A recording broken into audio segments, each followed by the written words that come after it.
Hey horror fans, welcome back to Room 237, coming at you with another review. And I'm finishing off the Re-Animator trilogy with Beyond Re-Animator, which I just watched for the first time. As I said in my Bride of video, Re-Animator, the original, top 10 favorite movies of all time. Absolutely love it to death. I think it's a masterpiece. It's everything I look for in a movie. And then Bride and Beyond I kind of put off just because I don't know why. Bride I had a lot of fun with. This one I knew it wasn't going to be great. Like, I actually remember seeing this cover a lot when I was a kid and thinking it looked kind of like a cheap sci-fi movie, which it is. It was actually written and premiered on the Sci Fy channel back in 2003. That's when this came out. But it was cut to get a TV PG rating, and I can only imagine what they had to cut out for that. Beyond Re-Animator, it's definitely not as good as the original or even Bride. It's kind of has like a Army of Darkness kind of feel. It's very different for the first two, but I still really enjoy Army of Darkness. I like it a lot more than this. This just has a really, I can kind of feel the made-for-TV vibe. It's also a Spanish film. A lot of the crew and cast is Spanish. In fact, I think Jeffrey Combs is the only American one. Because Jason Barry, who was in Titanic, actually, he's Irish. It kind of, actually, it reminds me of Alien 3. Only it's not as shitty as Alien 3. Alien 3 sucks. But also it takes place in a prison. It definitely has like that third film vibe. It really does. I still enjoyed it. It's just, Bride was such a good continuation of the first one. This feels like its own story. Of course, Jeffrey Combs returns for Herbert West, my second favorite horror film character behind Ash Williams. And it's kind of reminds me of like when Bruce Campbell did Ash vs. Evil Dead, which I love that show, by the way. I love anything Evil Dead. It's my favorite series. Because, Jeffrey Combs, he's, you can see the age difference, but he still plays Herbert West like Herbert West. He's a bit cockier and angrier in this one. So, the film opens up with, I'm taking the remnants of his last escapade where zombies got loose. And there's this one young kid whose sister is killed, or he has to kill her. And he finds a hypo full of the reagent. And he's been obsessed with it his whole life. So after we get the great opening credits with the same, psycho score, which Bride also had, I forgot to mention. We're 13 years later. Herbert West has been in prison for 13 years, I'm guessing for the events of the last film. And he doesn't really have anything to work with. He just, whatever materials he has to work with, he catches rats and experiments on them. In fact, there's this one guy, a couple cells down from him, who has a pet rat, kind of like the Green Mile. But he's not a very nice guy, like on Green Mile. So, like, where the first film was reanimating dead corpses, Bride was reanimating dead parts. The next level this one goes to is he finds this nano electric. Actually, here. NPE, nano plasmic energy, which is like this electric plasmic energy that the brain tells the nerves how to, he says how to grow. But that's the missing link between all his experiments being violent zombies and being, docile and normal. So the kid from the beginning that's been obsessed with the reagent, he's now a doctor, played by Jason Barry. He gets a job at the prison. He knows about Herbert West. He starts working with him. And that's basically it. The first half of the movie is, there's also this pretty blonde reporter played by Elsa Pataki, who I think is doing a story on, like, Herbert West and the massacre.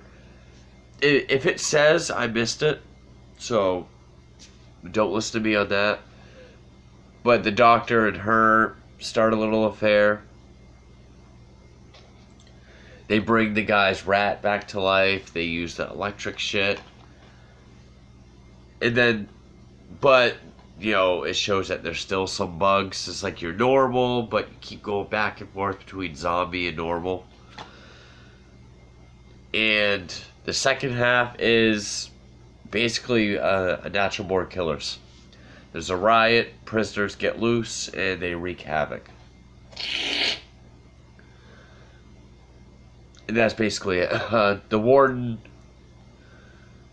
has a thing for the journalist, and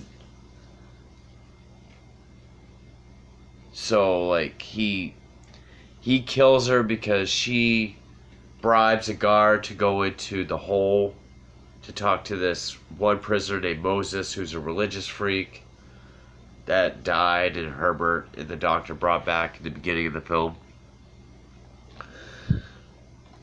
So the warden wants her to perform fellatio on him, but she tries to run away. He strangles her, and that's sort of the catalyst. The guy gets his mean rat back.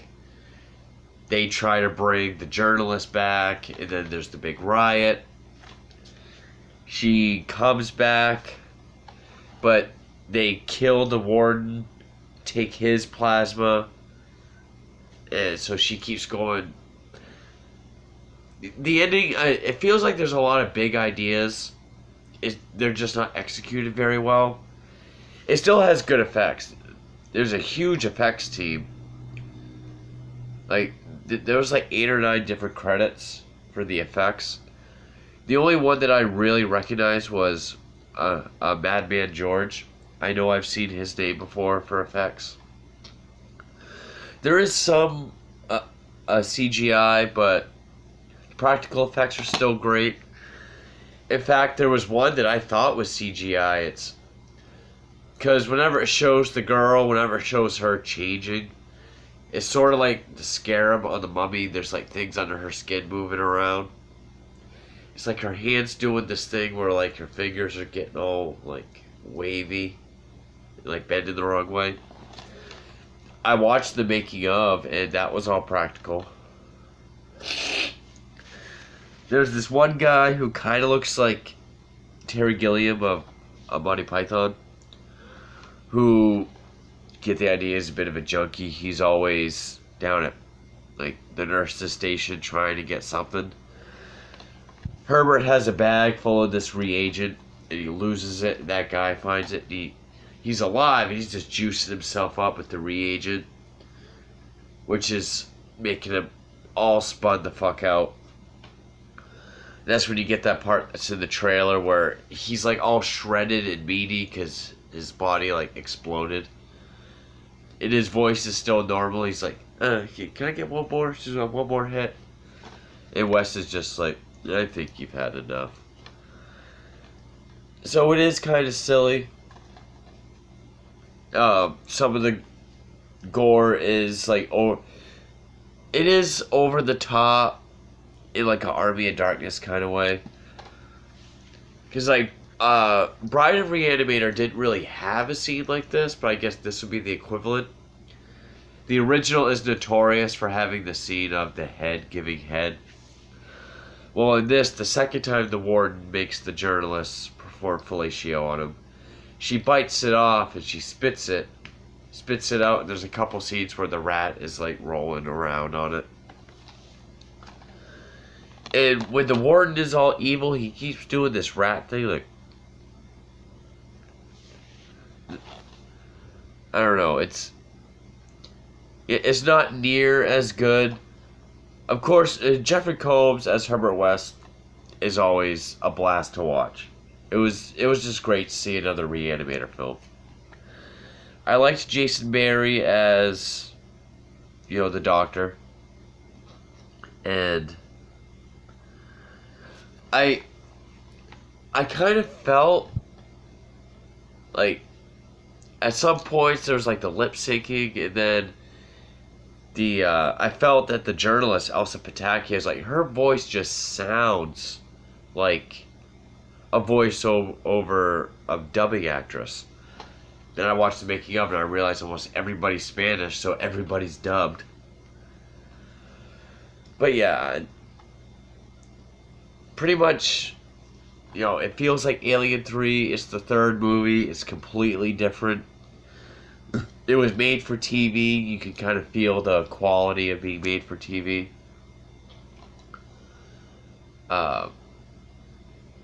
It's not as silly as like Army of Darkness, but it is way sillier than the Bride. In fact, the guy that has the rat, because eventually, everybody's just dying and coming back somehow.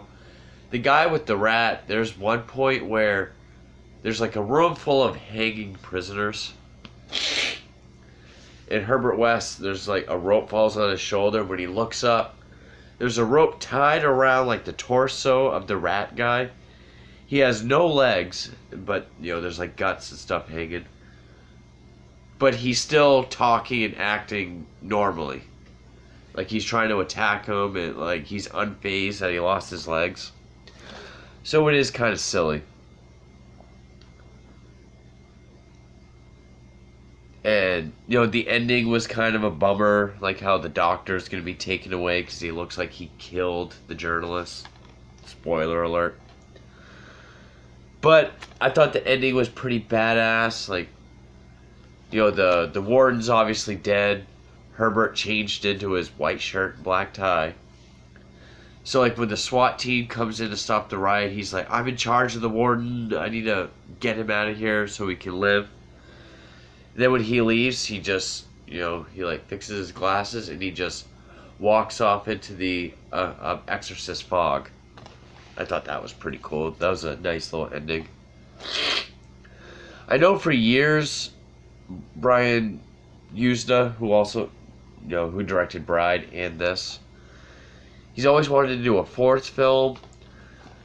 I've heard like a House of Re-Animator do it like House of Frankenstein style.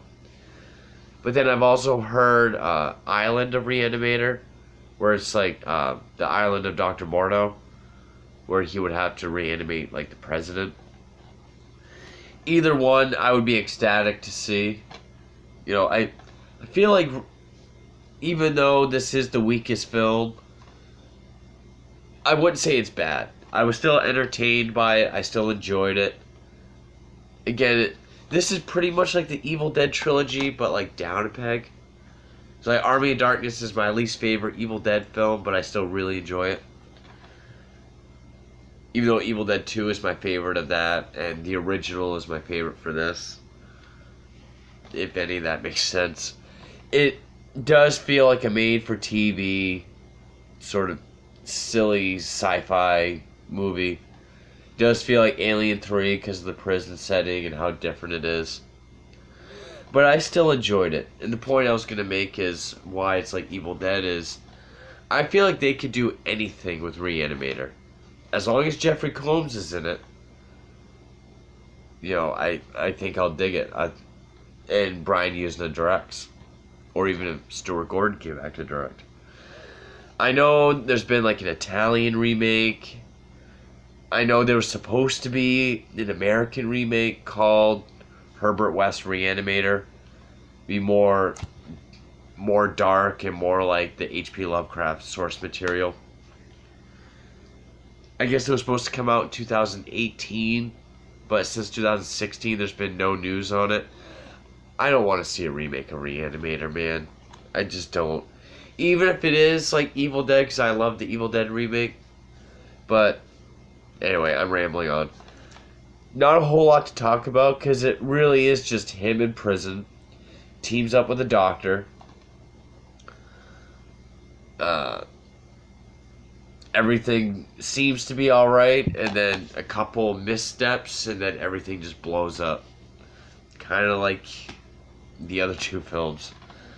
I didn't hate it, didn't dislike it. You know, I see it for its flaws and its quality, but I still had fun with it. So, if you're a fan of either Re-Animator, you'll probably enjoy this too. But I liked the idea of him walking off into the foggy night. It was like a decent ending. So Beyond Re-Animator, not bad. It was decent. Nowhere near as good as the first two, though, especially the original. So anyway, that is the Re-Animator trilogy. So thank you for watching.